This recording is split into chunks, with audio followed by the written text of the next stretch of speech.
Live from Meridian, you're watching East Mississippi and West Alabama's news leader, News Center 11.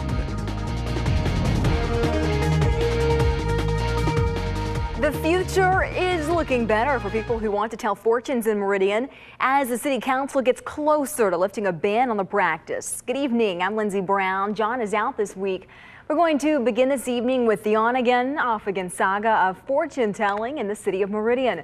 The City Council appears poised for a second time to rescind a ban on the practice in the city. The council approved the ban earlier this year, then failed to rescind it after the city attorney said it was unconstitutional. Now the council appears to be ready to change course with some reservations. Chip Scarborough has more in tonight's top story. To fortune tell or not to fortune tell, that's what members of Meridian City Council have been debating over for months. After posing a ban on fortune telling altogether, council is considering lifting that ban.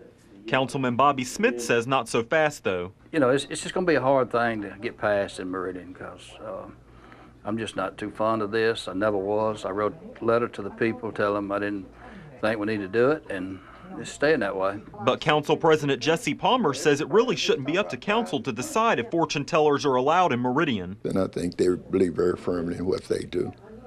So it's not left for me to decide whether they're right, wrong, or otherwise, but it is against the law for us to prohibit them from coming into our city.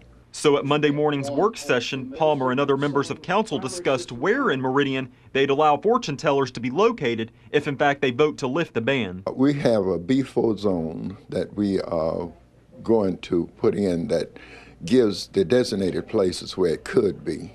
And then, of course, outside of that B4 zone, then they could not be established. Palmer is hopeful council will come around and vote in favor of the fortune tellers. We have a lot of very important things that we need to do, and this is just continuing to put it on the agenda, take it off the agenda, put it on the agenda. Barbara Henson says she's uneasy about the whole thing and doesn't know which way she'll vote. I'm thinking about it very, very seriously. I've gotten all the information I need, and I just told Mr. Palmer he just can't say I'm going to do one or the other because I'll tell you when I vote.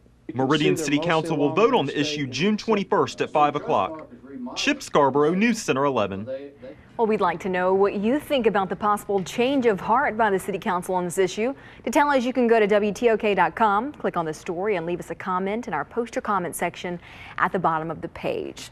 It appears that 2012 will be another challenging year for the Mississippi legislature, budget-wise.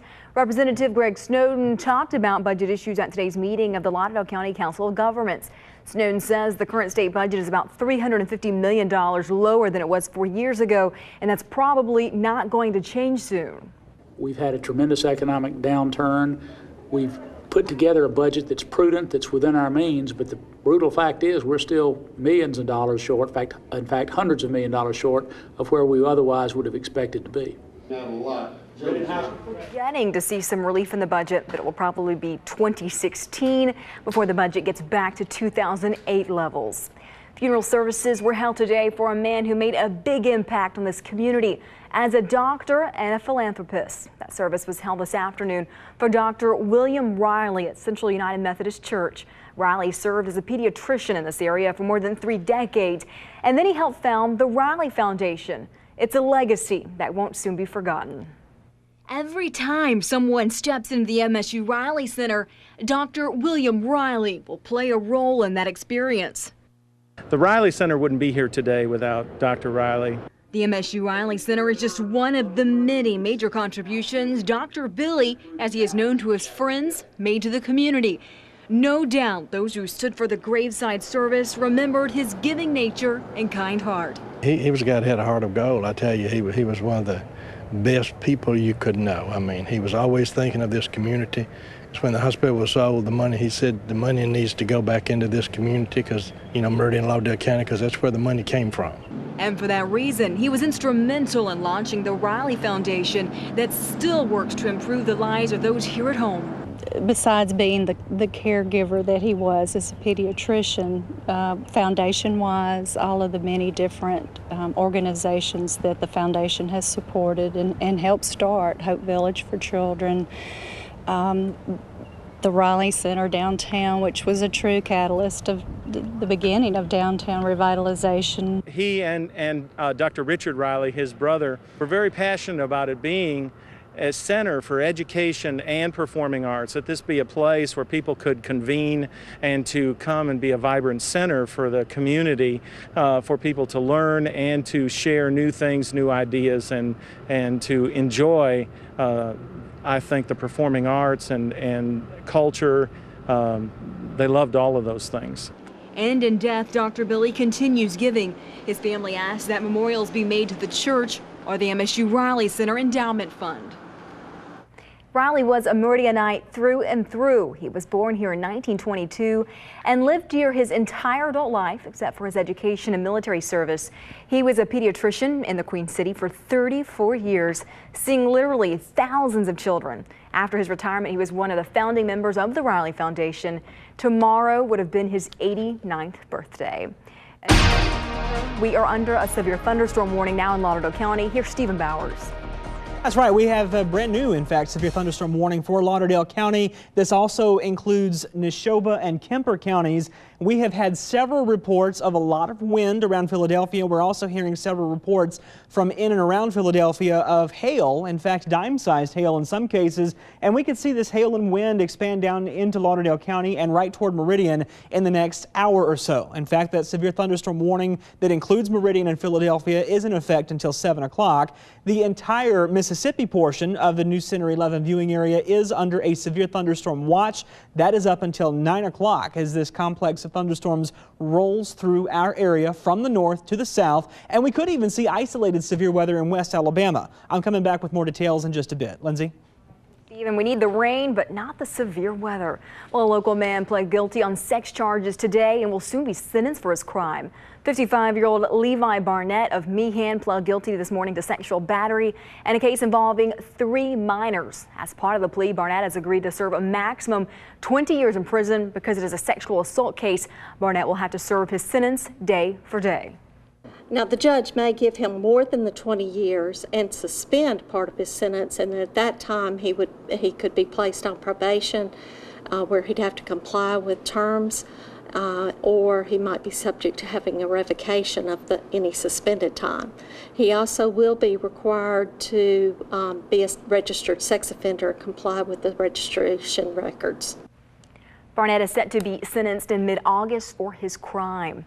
Neshoba Central Hospital's deficit rose to $1.5 million last year, $500,000 higher than expected. It's the first deficit at the hospital since 1996. Hospital officials say it's turning a small profit this year, though, after cost-saving measures were implemented. Hours have been reduced for most workers, which, along with attrition, officials say will save the hospital almost $1 million a year. A local community college student has shown himself to be among the very best in the state at his chosen profession. Now he's out to show the nation the exact same thing. Jessica Deely has more. Welding is a skill that not everyone can master, but welding technology is seen in every part of our everyday lives. Shane Simmons has been instructing students at MCC in this complicated art for some time now. He will be the first to tell you it isn't a skill for just anybody. I like to say that welding is kind of like learning to play a musical instrument. Some people pick it up pretty easy, and some people it's very difficult for them to learn. Just this year, a student came into Simmons' class with a natural talent. His name is Stephen Ray Phillips. Simmons saw a tremendous ability in Stephen Ray, a talent that would eventually send an MCC student welder to a national competition for the first time ever. I chose him to go to state competition, and he competed on the state level and won first place there. My heart went crazy, and had butterflies. That's about the greatest thing I could have imagined as far as going with the welding. Now it's crunch time for Stephen Ray. He has been welding every morning in order to get ready for that week-long competition that begins next week. The man by Stephen Ray's side while he sweats through the summer heat, his instructor, Mr. Simmons. He's a pretty good fighter. He's anything he don't know, he'll help you figure out. He'll look up for you, which to me says more about him being a high-quality teacher than anything else. And win or lose, Simmons and Stephen Ray are just proud to represent MCC on a national stage. Jessica Deely, News Center 11. Stephen Ray will travel to Kansas City, Missouri and begin to compete in the Skills USA National Competition next Monday, June the 20th. The competition will last through Friday, June the 24th. Of course, we here in Meridian, along with the rest of Mississippi, wish him luck. And coming up, a Mississippi prison escapee has been captured not long after he escaped. And next, the latest on gas prices. They're continuing to go down. Yes, stay tuned. Always some good news, and the rain is coming down too, and some of us could see some severe weather. In fact, we've already seen some of it. I'll be back with more details right after the break. Live from Meridian, you're watching East Mississippi and West Alabama's news leader, News Center 11. With John Johnson, Lindsey Brown, weather with Stephen Bowers, and sports with Lindsey Hall. This is News Center 11. So severe thunderstorm warning for Lauderdale, southern Neshoba, southwestern Kemper. That is until 7 o'clock. Could see some damaging wind and some hail, Lindsey. Severe thunderstorm watch for all of our East Mississippi counties. That's in effect until 9 this evening. Well, unfortunately, we've had a lot of practice at this, so you know the drill. Stay tuned.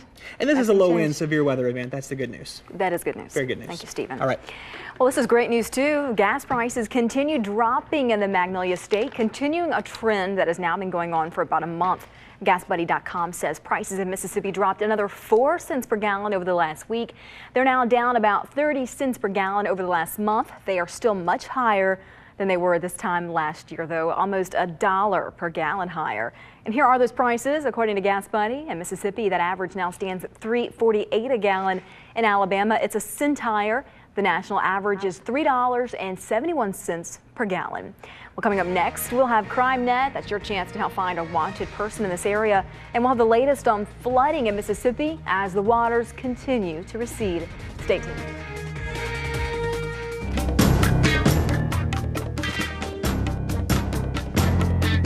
I'm Chief Deputy Ward Calhoun with the Lauderdale County Sheriff's Department, bringing you another edition of CrimeNet.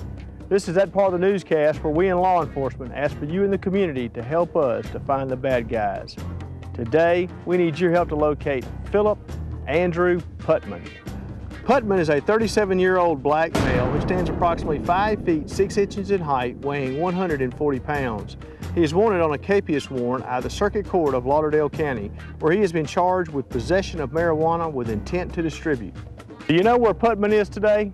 If you do, call the Crime Stopper line or your local law enforcement agency. We need him to know that he can't stay in our community with the intent to distribute drugs, because you're going to call. I'm Chief Deputy Ward Calhoun for CrimeNet. If you have any information, you can call Crime Stoppers at 601-485-1860. A convicted murderer who escaped from a Mississippi State prison last night has been taken back into custody. Corrections officials say Mark Lee Brown was arrested at a Laurel apartment complex this afternoon, just hours after escaping from the Central Mississippi Correctional Facility near Pearl.